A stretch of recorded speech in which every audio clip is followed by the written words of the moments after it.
Nigeria constitution is nothing to, it has nothing to do with we, the people, to start with. But within it, they crafted and said anything else, because those who crafted this fake constitution, they gave themselves so much power that even creating or the creation of states in Nigeria was never subjected to a referendum to start with. It is a military creation.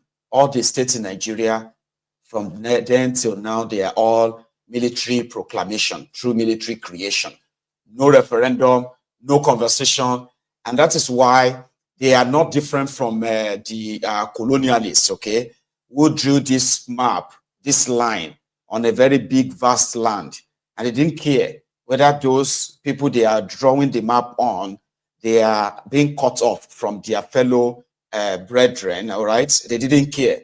That's exactly, okay, maybe differently, the Fulani oligarchs, the northern rulers who crafted this madness or created states in Nigeria, they deliberately, right, drew these different lines across different paths, and they gave them names and they called them. And that is why you will see so many people have been cut off to be like minority in the different states where there are majority people live in this particular state. And just like that, all for political, sort of a political structure, so to say. Now, so those who put this kind of, in fact, you know what? So those who put this kind of arrangement, especially, let's put it this way, the parts of their tax law, right? So the part of their tax law where they have been using this same arrangement to rob the South, while the North itself is not really benefiting in any way or any sort of like direct benefit, so to say. So, but the process of choosing that we want this is also embedded in a package that never involved the people. Referendum. So to me, that is probably the red flag in they are never going to create any state for you. As much as it is a waste of time, where those ones who, the ones that are created by the military today are no longer viable. They can't, some of them can't even pay their own, what do you call it? They can't even pay their own workers' salaries, pay their contractors, drenched in different kinds of debt. So creating more state or promising to, apart from the fact that the whole process, right, shows that it is never going to happen to start with. But the idea of creating 31 extra states, right, is so absurd, right, it's not so different from this tax stuff as well.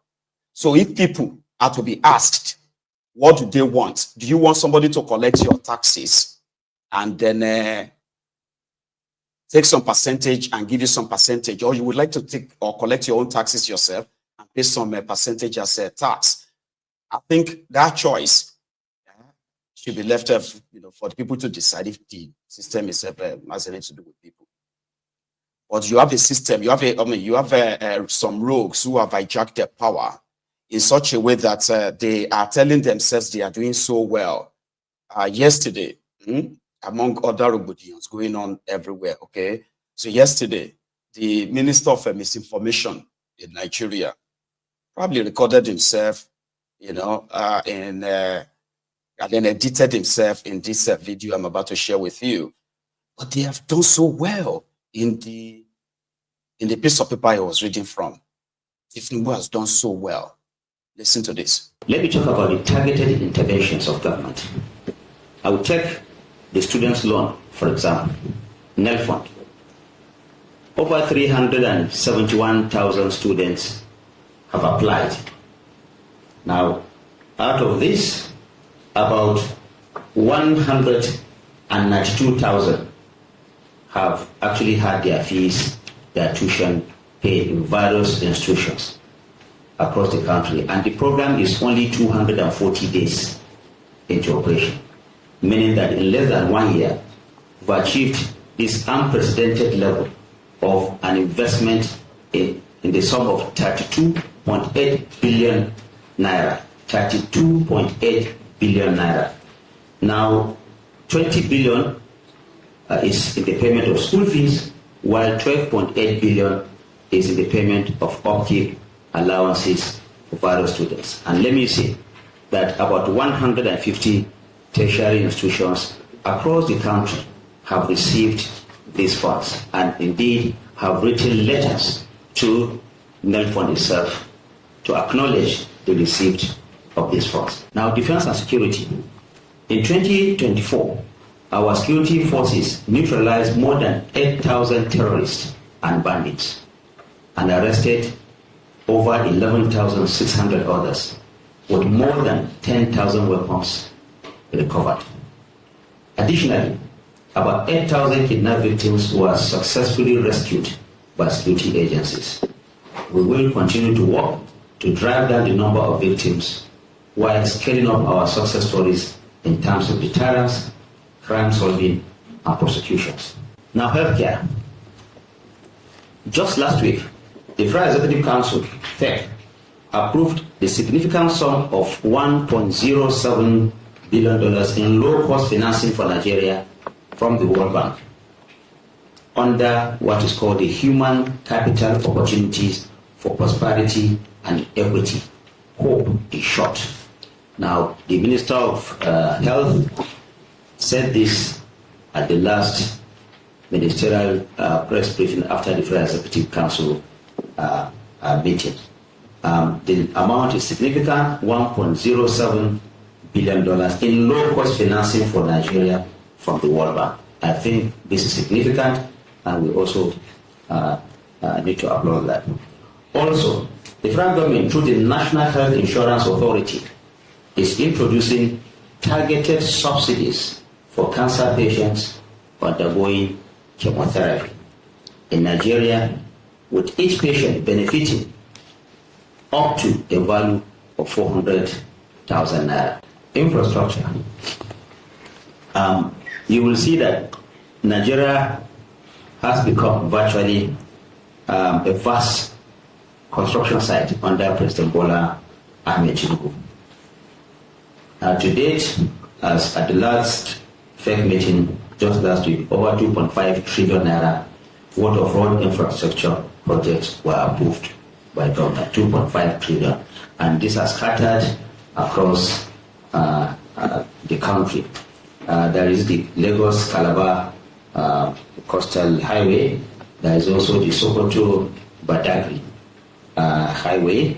There is also the now re-awarded contract for the for the Abuja-Kano highway. There's the Usasa-Jos road linking Kaduna and Plateau State. There's also road linking Abia and Enugu State. There's another one from Ado-Ekiti to Igede Road. Many of them, all over the country, there's massive investment that is happening on the roads. And we believe that by the end of this year, we'll see the benefit of some of these investments. Indeed, the price of grain has dropped significantly across the country. We intend to continue to invest massively in agriculture. Only last week, the Naira hit an 8-month high at the official foreign exchange market. According to Nigerian Exchange Group, foreign capital inflow into Nigerian Stock Exchange has risen from 4% in mid-2023 to an average of 16% by the end of 2024. Nuisance Lele. Nuisance Lele. I've been jotting things down. I got to a stage that the whole book is all filled up. I'm like, nah, that is it. Once they keep repeating same thing again and again and again, then they themselves to begin to be, they do begin to kind of believe it. You know, they have arrested 11,000 terrorists in the last 1 month. Or sorry, in 2024, did you say? 11,000 terrorists, and there is not a single terrorist on trial in any court in Nigeria right now, arrested by these guys to say, this is a Boko Haram, or that one is a Lakurawao, or Iswapo, a Fulani terrorist too. Not a single one. So where are those 11,000? They said they have killed 8,000 terrorists in 2024. But the NBS data from Nigeria showed that 630,000 Nigerians were slaughtered by terrorists in 2024 alone. 3.2 million Nigerians were kidnapped in 2024 alone. And out of that, more than 100,000 of them are believed to still be in captivity, while some have been considered dead under these guys. Or if they continue to give themselves these lies, continue to repeat the lies, keep it up, and before you know it, you start believing it. Say something about human capital development and prosperity. That is what they wanted to use the 1.76 billion dollars that they approved. That's 1.8 trillion naira. What are you going to use the money for? He said they will use the money for COPE. I think it said something like COPE. What I actually heard from him was said something about human capital development and prosperity. What does that mean? That's what they want to use the 1.076 billion dollars loan for. I mean, there's another part where they are borrowing 780 billion naira. 780 billion naira. So, no idea. You know? Like if you keep repeating that to yourself, you'll be like, begin to believe it and say, hey, it's true. Yeah? 3.5 trillion naira for roads, including Lagos-Calabar Expressway, Lagos-Calabar Coastal Road. So, yeah, that's good. I remember they mentioned that. I remember. And he said that they've subsidized, like there's a subsidy for cancer patients in Nigeria. That's a good one if it's true. You see, even sometimes, even me, I do wish that some of their lies are actual truth and not just the same scope all the time. Yeah. Students loan, and then they can bring out, if you want them to bring out a 10,000 or 20,000 people who have collected money from them, they will bring their details out. But if you ask them to give you the details of 190,000 people who collected the money from them, they will begin to say other things, that they may even turn into a fight because they don't exist.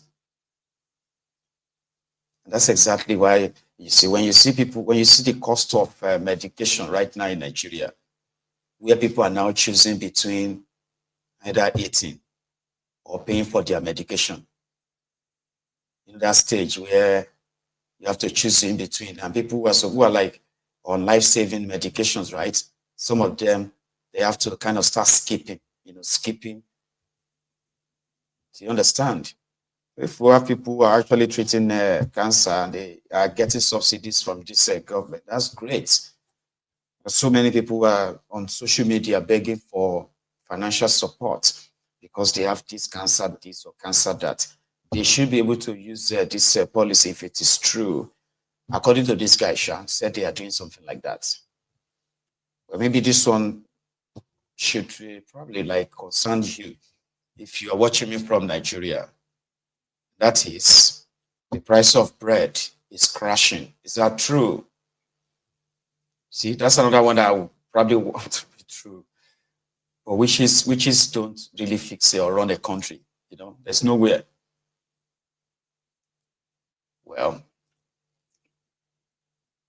APC, Ebekebe probably doesn't believe that. So much that propaganda can do. You just build it in your head. To them, if you can imagine it, then it can always happen, kind of. So I have this part anyway. Ordinarily, I would want us to go straight to this recent, the recent escapade of Kenneth Okonkwo. Or I should stop by with one guy who went on Arise yesterday to discuss how Tinubu is like Abraham Lincoln. Danny Bulaba was on Arise News yesterday to defend the Tinubu and all of that. He said a lot of things. There was a part where the introduction, how he was introduced, was something that he, probably felt like he should have a kind of pushback, sort of, which he did. So it was between himself and Rufai. Let's put that in between. Then we're going to go to Ken after this. All right, quick one. You decided to come, but let's go straight to it. No, before we go straight to the point, this introduction and the soundbite is stale. It's a long time that this was released, and after which I granted interview in different programs of this TV station. Okay, so Bola, let me go. Let me go to asking the questions. And the truth is, it's not based on stale. I would deliberately play that clip because you came in with a bang and you said you're a presidential spokesman, but Mr. Bayo and Anuga and the other people in the team corrected you and they redirected the position. I'll ask you two questions. Number one, what is your relationship like with them? Do you have the access? Is your office in the villa? Do you have that level of full access? Do you still have that access with President Tinubu?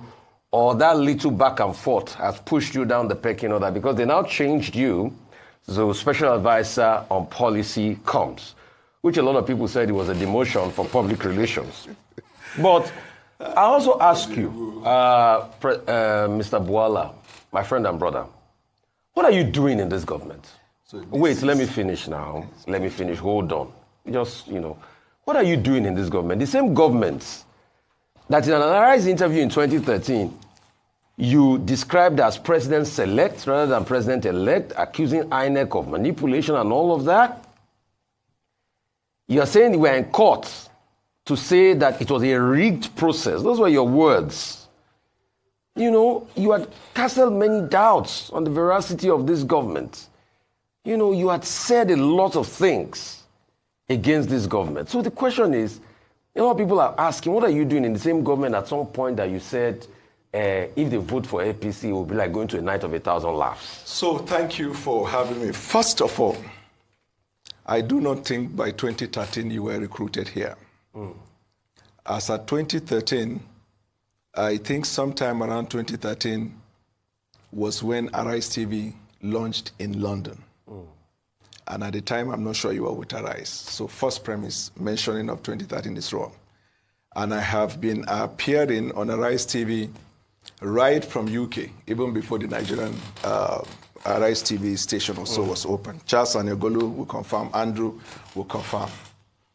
So that one is one. The second one 2023. It's 2023 you said these things, boy. No, you just said 2013. It could be a slip of tongue. It's 2023 no, you said first admit that you were wrong, that you slip of tongue. Boala, I know your deflection tactics. No, you can't play me at the game. Did you or did you not say 2013? Go straight ahead. Answer the questions. I'm not writing jam here. Answer the questions. Answer the questions, Boala. Did you say 2013 or did you not say 2013? It could have been a slip of tongue. Okay, then allow me to go ahead. The truth is, go ahead. Don't deflect. Answer the question. No, there's not. You see, no, it's a deflection tactics. Go ahead. See, let me tell you what cannot happen here. Yes, what cannot is happen? That you cannot control me or talk to me like a secondary school student. Oh yeah, go ahead, Boala. If you ask a question, answer the question and listen to the answer.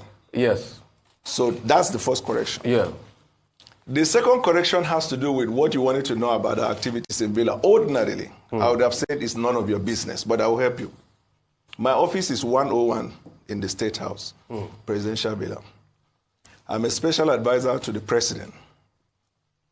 Was initially announced as special advisor, media and public communication, redesigned to special advisor, policy communication, status special advisor, no demotion, the same. I have unfettered access with the president. Last week, we had a meeting. Let us throw that one off the corner.